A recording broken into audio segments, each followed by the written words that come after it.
I'm Dr. Amy Irwin. I'm a senior lecturer in psychology at the University of Aberdeen, and today I'm going to be discussing our recent study exploring client, co-worker and supervisor or senior colleague incivility within the veterinary context. So if we start with incivility. Incivility is defined as disrespectful behaviour that violates social norms in the workplace. Within the overall umbrella of workplace mistreatment, incivility is relatively low level, certainly less obvious than aggression or violence, and it can be ambiguous, whereby you might be unsure of whether an insult was meant or not. Incivility has been identified within a broad range of contexts and workplaces, from office-based work to healthcare to construction, with reports suggesting that 98% of us will experience incivility at some point in our working lives, and 50% of us are going to experience it at least once a week. Incivility can be top-down, coming from managers or supervisors, and can be instigated by peers and customers, or could be bottom-up, so coming from junior staff directing incivility towards more senior staff. Importantly, experiencing incivility has a range of adverse effects for the target, including reduced well-being, reduced job performance, and reduced job satisfaction. So there's a lack of research addressing incivility, specifically within the veterinary context, with most studies referring to workplace mistreatment or difficult behaviours, rather than focusing on a specific type of behaviour. So they're putting things like aggression, violence, and rudeness all under one heading, rather than focusing in on one specific type of behaviour. One study that does focus on incivility is a recent interview study that we conducted looking at the experience of client incivility by vets. This is a qualitative interview study, and the key results showed that vets reported experiencing a range of uncivil behaviours, such as being talked over, being ignored, and nasty comments. The participants generally put this down to the client being concerned or frustrated about the costs of treatment, or being generally stressed with worry about their pet. Vets reported a range of potential responses, including empathising with the client, trying to understand their worry, managing the consultation duration, so making it shorter if the client was becoming uncivil, and remaining calm and professional throughout the interaction. There were a range of impacts linked to the uncivil behaviour from clients, including reduced well-being, increased stress, and emotional impact. However, although this study moves the incivility research forward in this veterinary context, this is not the full picture of incivility in vet practice, where incivility might also come from co-workers and managers as well as from clients, where incivility is likely to impact staff other than vets, including other job roles such as nurses and receptionists, and where responses to incivility might differ according to the source of the rudeness and the status of the victim.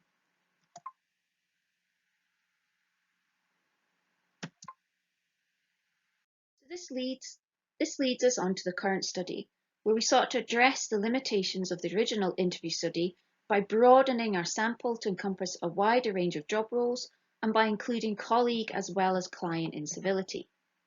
The key aims of the study were to compare the impact of incivility across source, so looking at incivility from senior colleagues, from co-workers and clients, as opposed to only focusing on clients, to evaluate the impact of incivility across job role and status, so comparing, for example, veterinarian versus veterinary nurse experiences of incivility, and to investigate any variation in coping response across both the source of incivility and job role. So do veterinary nurses react differently to veterinarians?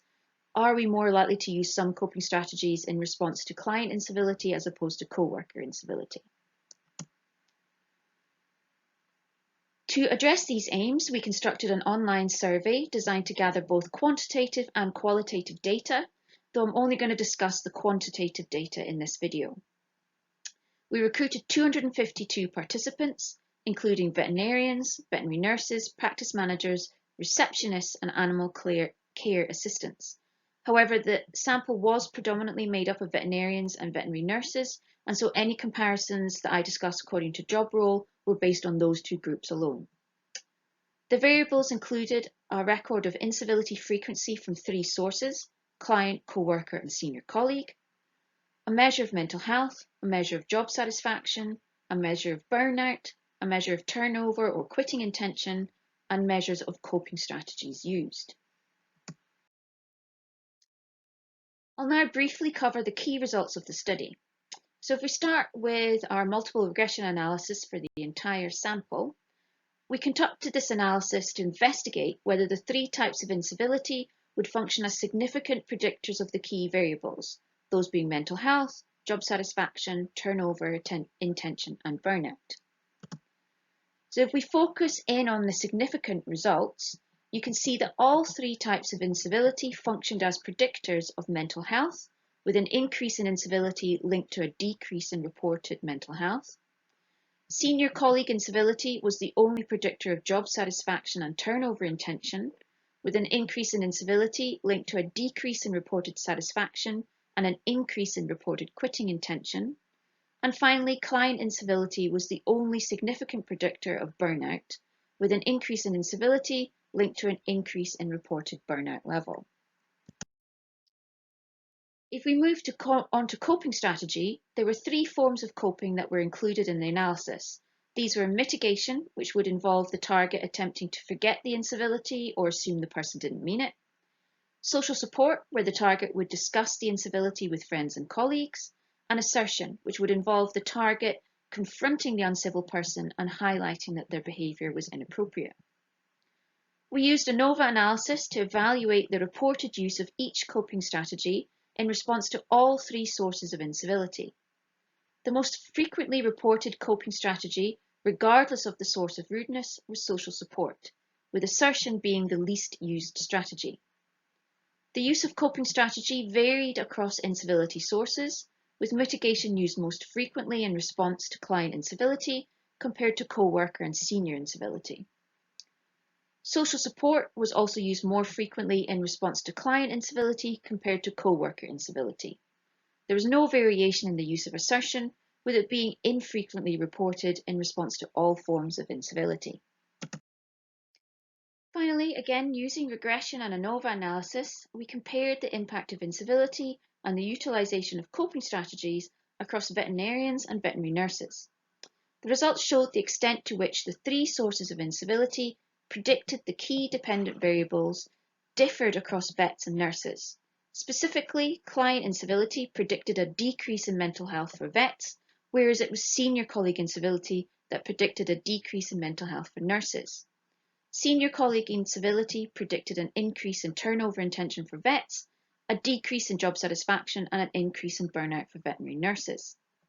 In addition, when comparing the reported frequency of incivility experienced by each job role, veterinary nurses reported a higher level of incivility from colleagues than vets, but there were no significant variations in the coping strategies reported.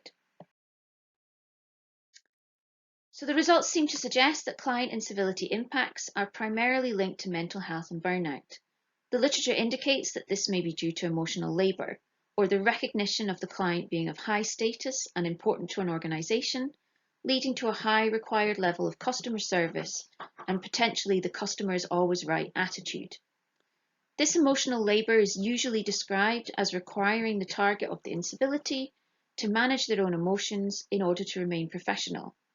This suppression of negative emotions, such as anger and frustration, either to maintain calm or to present positive emotions instead, even when those are not felt, has been linked to reduced well-being and an increased risk of burnout in workers.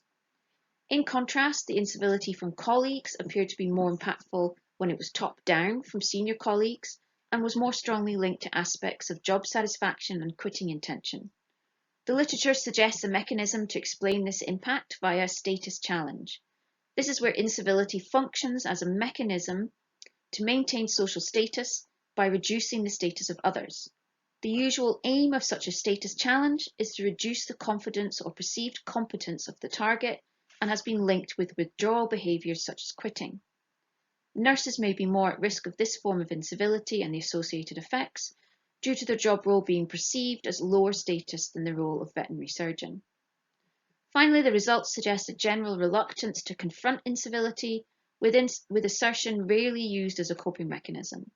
This may be due to the relatively low level of incivility. Certainly other research studies suggest that incivility is much more likely to be ignored than higher level behaviours such as aggression. In terms of practical implications or recommendations, based on this research, veterinary practices should recognise the potential impact of incivility on veterinary staff. They need to develop a supportive practice structure which enables staff to gain social support from peers and includes procedural support. Ideally, they should develop guidance detailing incivility and appropriate responses so all veterinary staff know how to respond.